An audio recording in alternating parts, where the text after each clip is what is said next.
Ciao a tutti, come capire rapidamente se è l'uomo giusto per te?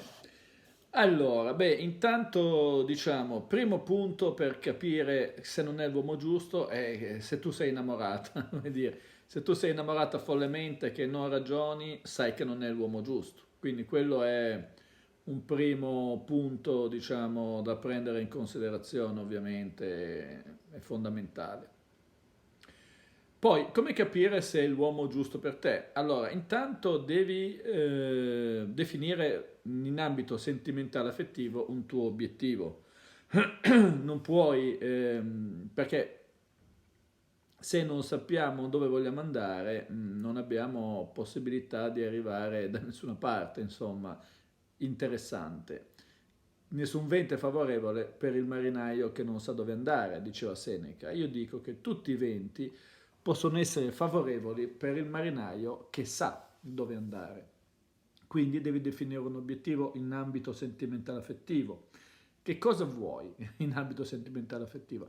Come tutti gli obiettivi vanno definiti in modo smart, specifico, cioè voglio una convivenza, voglio che ne so, dei figli, voglio una famiglia del mulino bianco, voglio solo una relazione trasgressiva extraconiugale, voglio restare single e avere avventure, insomma, che cosa vuoi?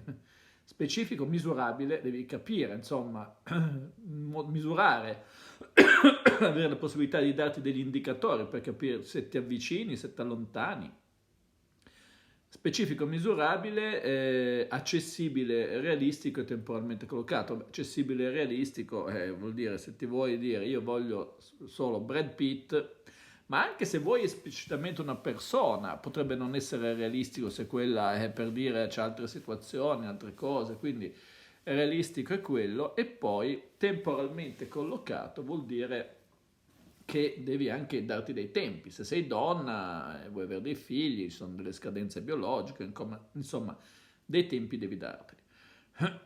Quindi, una volta che sai questo, già accorci molto i tempi per capire, perché se sei innamorata non va bene. Se è un uomo che, e dopo lo capisci, se non sei innamorata riesci a capire subito dal suo comportamento, dal suo stile di vita, da cosa fa, dalle sue esperienze, eccetera, eccetera, se è allineato con quelli che sono i tuoi obiettivi oppure no.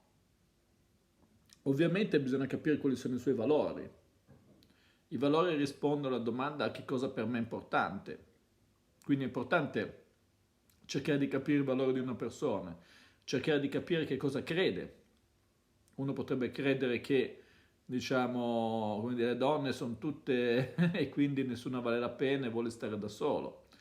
Capire che tipo di atteggiamento ha, se è un Peter Pan, oppure se è uno che ha famiglia e vuole solo trasgredire.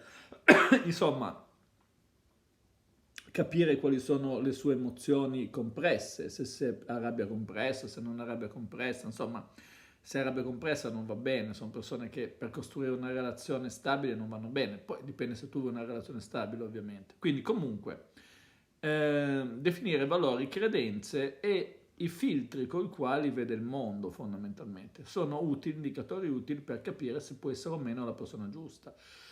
In questo caso ovviamente vale la regola dell'assonanza. Se c'è assonanza vuol dire che è la persona giusta. Se c'è dissonanza vuol dire che non è la persona giusta. Poi è ovvio che deve anche, diciamo, devi anche provare attrazione fisica. Questo è un qualcosa di più istintivo, ma ci deve essere. Ci deve essere anche una persona che comunque ti dà emozioni. Non devono essere emozioni legate sulla sofferenza. Se sono emozioni legate sul piacere non si produce innamoramento, ma si tende piano piano a prodursi proprio amore.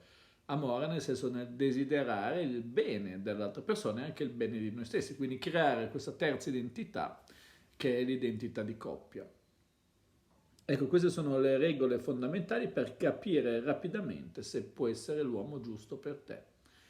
Per questo video è tutto, seguimi anche sulla pagina Instagram Massimo Taramasco ed iscriviti al canale e anche al mio nuovo canale Felicità Benessere di cui ti posto il link in descrizione. Ciao!